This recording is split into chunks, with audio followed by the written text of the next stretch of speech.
Okay, hey, it's Super Game Boy here, and Yoshi back again for another video, but this time we're going to be doing Pokemon. Pokemans! And I know this has been done a million times, but we want to teach people who haven't played this game before about how to play. And some of these videos are actually inspired off one of our favorite Pokemon guys. It does a lot of Pokemon information. Yeah. Jaywiz? Jaywitz. You should go check him out. He does Pokemon Fact of the Days. He has a lot of good information on Pokemon. He has rejected Pokemon cards, cartoons, manga. He actually did hacked Pokemon, which was Charcoal Black or Scary Black or whatever.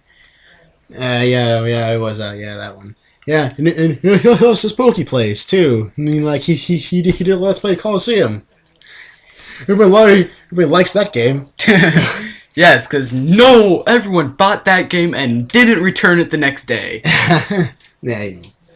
Anyways, this is gonna be this is gonna be part 1 of a comprehensive guide on how to play Pokemon, and we're gonna be talking about the different Pokemon cards that are gonna be played. First off, we have our basic Pokemon. This is Magmar. One of our personal favorite basics. Well, it's my favorite basic, at least. Yeah. See, there's the name. Non-legendary basic. There's the name right there. You guys see a basic. You see a basic sign under that. That means that you don't need to evolutionize it. Yes, this card can be played right from your hand. Now we have the type. Right over there. It's actually reversed for me, actually. Then we have our hit points, which is important. It shows how many hit points how many attacks it can undertake. How much damage it can attack. Yeah, before it gets knocked out. Just for another example, here's another card that a lot of people don't know. This is Unknown. The name name.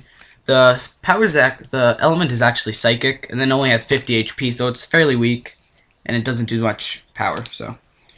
And down here we have the Pokemon attacks, which is the attacks you're going to be using. And we have... trying to get over... it's a very small screen. And then we have our attacks, our attack names, the attack... And then the energy required to do the attack, which we'll get to later. Yeah, and then we have the damage on the right. It's 20 times and 30. We should probably get damage counters out later. Yeah. And then we have... Well, we'll just show that during the game. Alright. And then we have our attack description here. Pretty much whenever you use the attack, if it has a description, you follow the description, and then it's pretty much the next player's turn. And just for an example of description, I have Argus here. Discard all energy cards attached to Argus at this attack does 10 damage to each one of the opponent's benched Pokemon. And it don't apply weakness or resistance for the benched Pokemon. But if it was in play, yes, it would. That's another thing I should talk about. Weakness, resistance, and retreat cost is on the bottom of the card. Right there. The retreat cost is basically you have him in play, and you know how if you watch the show, he goes, Pikachu, return! Basically, it requires a certain amount of a specific type of energy, or general type of energy, to call him back. Yeah, since it says double colorless. Colorless energy. It says that little symbol right there. It's basically any energy. Yeah, you can use any energy to retreat, and this has a retreat cost of 2 of any energy. And there's cards that... I think there's one where... Actually, I saw this really weak card. I actually watched it on one of Jaywiz's videos. It was an absolutely terrible card, like no hit points, not a good attack, and it cost 5 energy to retreat. Yeah, there's some cards like that. It's like, it wouldn't even last long enough for you to be able to retreat it next round. Like, It's just sort of a placeholder. Now we'll talk about... Well, this is something for intermediate players. Weakness and resistance. So let's say that I have Magnemar out as my active Pokemon.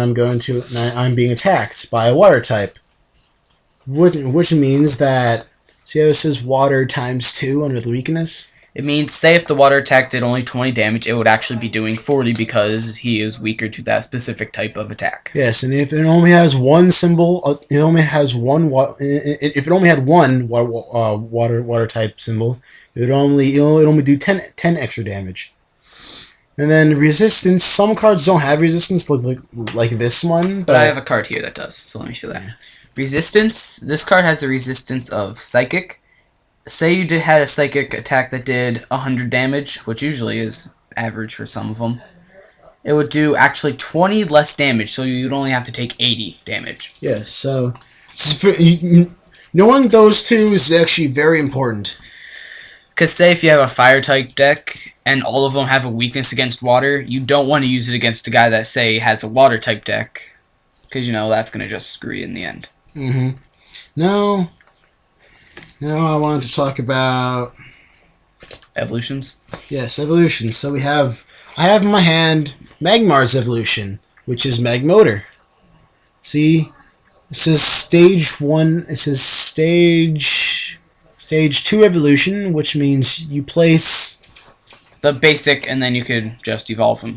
Kind of like this. You place it like on top of the card. Kind of like this. And that means you pretty much disregard the previous evolution card and you go for the one on top. Now I just want to show something real quick.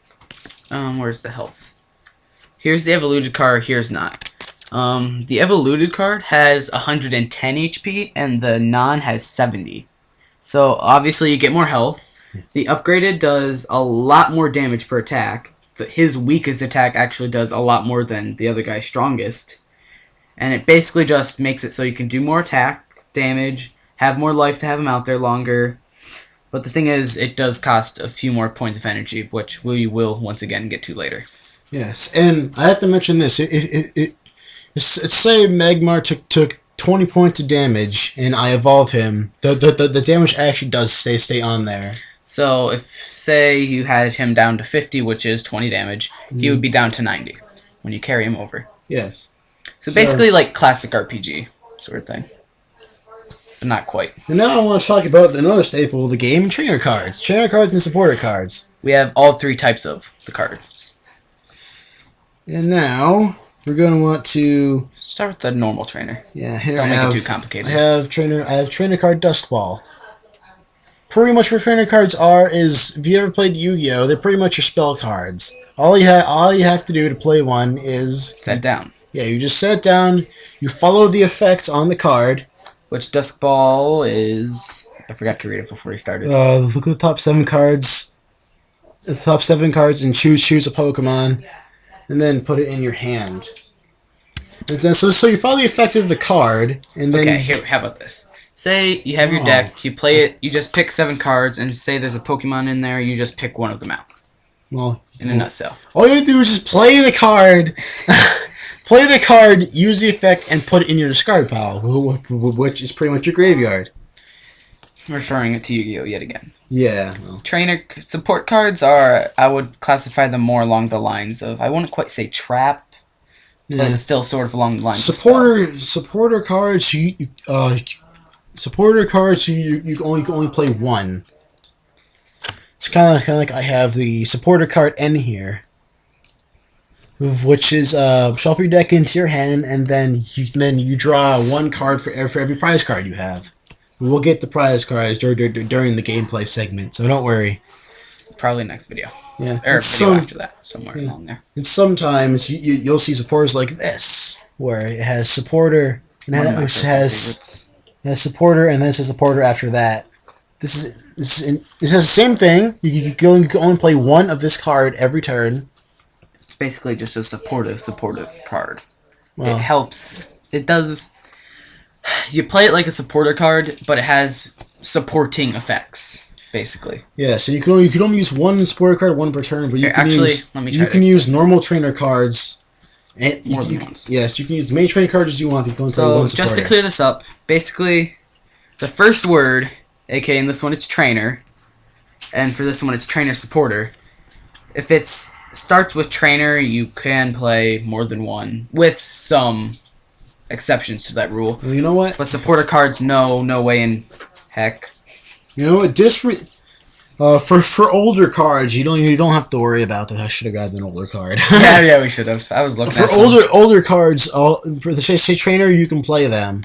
I know we have like at least half of all the different trainer and supporter cards of each generation, so it's like, why didn't we do this? But Yeah, sure. Right now we're 9 minutes. We better wrap this up. Yeah, we Pretty probably much should. all you have to do for cards like this, all you have to do is just follow the little print right there. See, it says trainer right there. All you have to do is follow that, and you'll know it's a trainer. And don't worry, for the supporter cards, it also says supporter right there. Yeah, it's straightforward.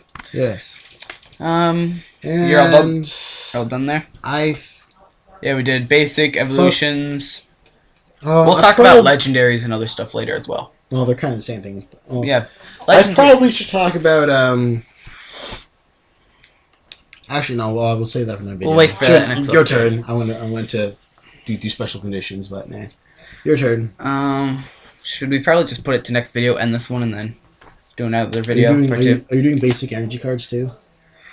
Yeah, I need a example for that. But let's end this video and we'll just make a part 2. Yeah. So in part 2, we'll explain Energies. We'll talk about more monsters with special abilities and how to actually do the moves and stuff. Yeah, we'll explain special conditions and energies and monster effect and Pokemon effects. So, All right, we'll see you in part 2.